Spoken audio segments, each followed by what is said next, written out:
कहता हूँ कि आप आधा घर नहीं पूरा घर दे दीजिए, जितना दे, मगर लुटाइए मत उसको, ऐसे ही और जो शोरा पढ़ते हैं उनसे भी मेरी गुजारिश है कि नोट अगर कदम के नीचे आ जाए तो रियायत कीजिए, ये रिस्क इलाही है, इस बात का खास लिहाज रखा जाए। तो ये रिस्क इलाही। अब आइए, मुझको 10 मिनट वक्त मिला है और सैयदी सरकार कुमेल अशरफ मियां मुद्दज़िल आली ने तो कहा है कि आप खुसूसी मुकर्रर, आपके लिए बंदिश नहीं है, लेकिन मैं समझता हूँ इसाले सवाब की मजलिस है, एक आयत, एक हदीस और एक कौल फकीह पेश करके रुखसत हो जाऊंगा। नहमदुहु व नुसल्ली अला रसूलिहिल करीम, अम्मा बाद, दुरूद शरीफ पढ़ लीजिए। अल्लाहुम्मा सल्ली अला सय्यदिना शफीना व मौलाना मुहम्मद व अला आलि सय्यदिना व मौलाना मुहम्मदिन कमा तुहिब्बु व तर्दा बि अन तुसल्ली अलैहि सलातुन व सलामन अलैका हबीबी या बिस्मी या रसूलुल्लाह। इसाले सवाब यानी अपना किया हुआ काम का जो अज्र खुदा की बारगाह से हमें मिलेगा, ये अज्र दूसरे को दे देने का नाम इसाले सवाब है। नेकी जो आप करते हैं, उस नेकी, और नेकी एक ऐसी चीज है जिसका दायरा एक फर्द तक महदूद नहीं है। नेकी कोई एक आदमी करता है, मगर उस नेकी के छांव में हजारों आदमी सुकून से रहते हैं। और नेकी एक ऐसी चीज है जिसका दायरा सिर्फ इसी दुनिया तक महदूद नहीं है, इसी दुनिया तक महदूद नहीं है। ये ऐसा शजरे बासमर है जो दुनिया में भी आपको सैराब करता है और आखिरत में भी सैराब करता है। अल्लाह ताला ने मुसलमान बंदों की एक सिफत बयान फरमाई है दूसरे मुसलमान के लिए। आपकी कंडीशन, आपकी हालात, आपके अंदर एक अलामत होनी चाहिए, निशानी। पक्के मुसलमानों की निशानी कुरान शरीफ में है, एक आयत पेश कर रहा हूँ। वल्लज़ीना जाऊ मिन बादिहिम यक़ूलून रब्बना इग़फिर लना व लिइख़वानिना अल्लज़ीना सबक़ूना बिल ईमान। एक मोमिन बंदा की सिफत यह है कि वो दुनिया में अल्लाह ताला से ये दुआ करे कि या अल्लाह हमको माफ फरमा दे, और हमारे बाद जो अहले ईमान दुनिया में आकर जाएंगे उन सबों को भी माफ फरमा दे।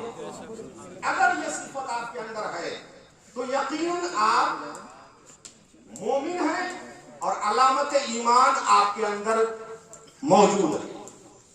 अब मैं खुसूसी तौर पर गुंडवी साहब जो अभी पढ़े हैं, उनकी माँ का इंतकाल हो गया, उनकी बिशारत के लिए वो तवज्जो के साथ सुना। वो नहीं कहना, अल्लाह के नबी ने कितनी प्यारी हदीस जिक्र फरमाई।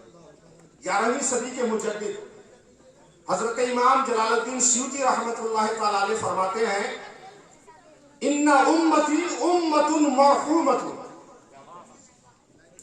तदखुलु फी कुबूरिहा बिज़ुनूबिहा व तखरुजु मिनहा ला ज़ुनूब अलैहा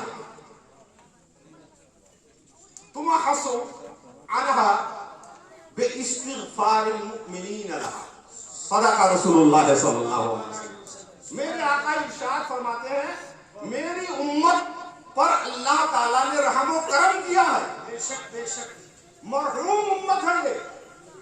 जब इसका इंतकाल होगा तदखुलु फी कुबूरिहा बिज़ुनूबिहा, ये अपने गुनाहों के साथ कब्र के अंदर जाएगी। ये उम्मत अपने गुनाहों के साथ कब्र के अंदर जाएगी। व तखरुजु मिन कुबूरिहा ला ज़ुनूब अलैहा, और अपने कब्रों से ऐसे निकलेगी कोई गुनाह इसके ऊपर नहीं होगा।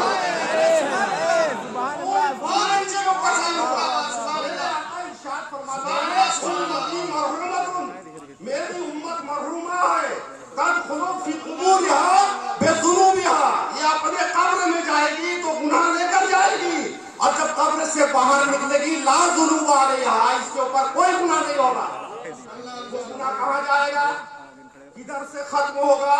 मेरे आका फरमाते हैं, तुमहसु अनहा बिइस्तिग़फ़ारिल मुमिनीन लहा, ये गुनाह मेरी उम्मत से मिटा दिए जाएंगे, इसलिए कि उनके मरने के बाद मुसलमान उनके लिए दुआए इस्तिग़फ़ार करेंगे। मुसलमान दुआए इस्तिग़फ़ार करेंगे, उनके लिए سے مغفرت چاہیں گے, ان کی معافی چاہیں گے, تو مسلمانوں کی دعاؤں کو اللہ رد نہیں فرمائے گا اور میرے آقا کی امت کو معاف فرما دے گا. ایک آیت ایک حدیث ہو گئی. آپ ایک قول فقیہ سن لیجیے. حضرت امام طحطاوی رحمۃ اللہ تعالی علیہ فرماتے ہیں للانسان, ایک انسان کو یہ حق ہے. کیا حق ہے؟ کہ وہ اپنے عمل کا ثواب, اجرا عمل ہی, وہ اپنے عمل کا ثواب لے غیری, اپنے علاوہ کسی دوسرے کو دے دے. ولو کان صلاۃ او صوما او حجا او صدقۃ او تلاوۃ للقرآن او الاذکار او من انواع البر تصل الى المیت وتنفعه. حضرت امام طحطاوی فرماتے ہیں کہ ایک انسان اپنے کام کا ثواب دوسرے انسان کو دے سکتا ہے, چاہے وہ کام نماز کی شکل میں ہو, روزہ کی شکل میں ہو, حج کی شکل میں ہو, صدقہ کی شکل میں ہو, قرآن کی تلاوت کے شکل میں ہو, ذکر و اذکار ہو, اور غیر ذالک من انواع البر, یا دنیا میں اللہ تعالیٰ نے جن جن کاموں کو نیکی کا کام کہا ہے وہ کام ہو. تصل الی المیت, یہ سارا کا سارا ثواب میت کو پہنچے گا. وہ تنفعہ, اور میت کو یہ ثواب فائدہ بھی پہنچائے گا.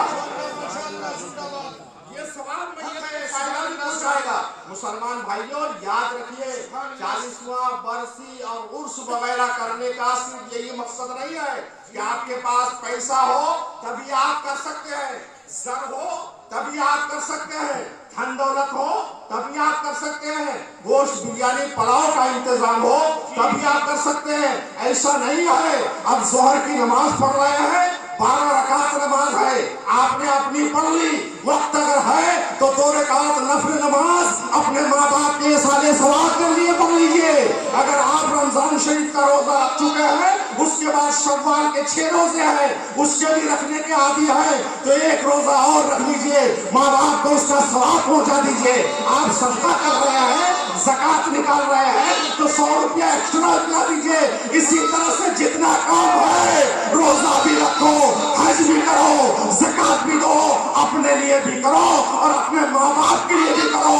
تمہیں بھی فائدہ ہوگا, ماں باپ کو بھی فائدہ ہوگا. وآخر دعوانا الحمدللہ.